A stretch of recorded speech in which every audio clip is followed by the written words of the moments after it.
Well, good evening, folks, and welcome back to the farm. I'm in the tractor again. It's kind of growing on me. It's turning. It's maybe it's going to be a thing. I don't know. Maybe I'm just going to have to get a nicer tractor. Spruce it up a little bit. Get some lights, some soft music in the background. Maybe light a scented candle, something like that. But Anyways, today what we're going to talk about is stupid questions. Now, it kind of goes without saying.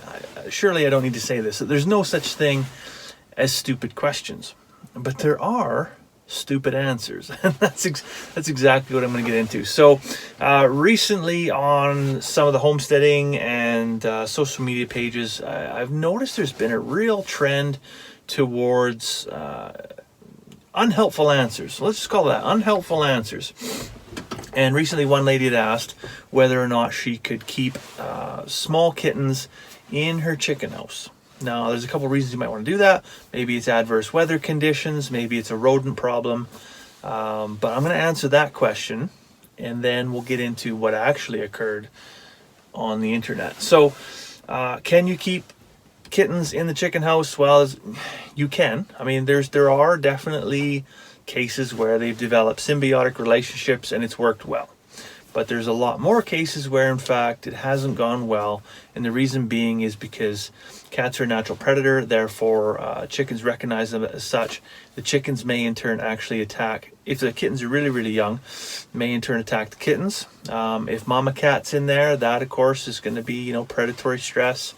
And it can just lead to, lack of egg production, fights, scraps, injuries, and it may not end well. Now, that's not to say, as I said, there has been some noted cases where mama hens have adopted baby kittens. And we have one cat, Mittens, who does go in the chicken house from time to time and doesn't cause any harm.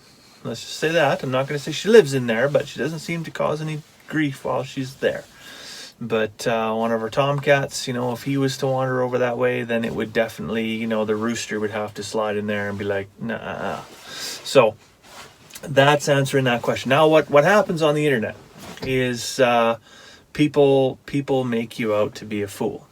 This is the how stupid could you be? And they'll berate you, they'll belittle you, they'll make you feel like you're a complete imbecile. And the one that always gets me is just Google it. Just Google it. Well, the thing is that, especially in the case of, the homesteading, small farming community, when they're asking the question on a social media page or forum or some type of medium like that, typically what folks are doing is they're coming to you as a community of like-minded individuals for understanding, expertise, and often knowledge based, some opinions, some knowledge, what's worked for you, what hasn't worked for you, and why. Not so much just so you can jump on their back and rip their head off. So the internet is full of dirt bags, unfortunately. And so recently this very same thing happened on our own YouTube channel. Actually, one of our viewers asked a question that I did not have an answer to. And it would have been really easy to just say, well, just Google it, because that's what I did, right? I didn't know the answer to this, but I'm not a douchebag, and I thought to myself, okay, well, I'm just going to go to Google, and I thought, well, you know what?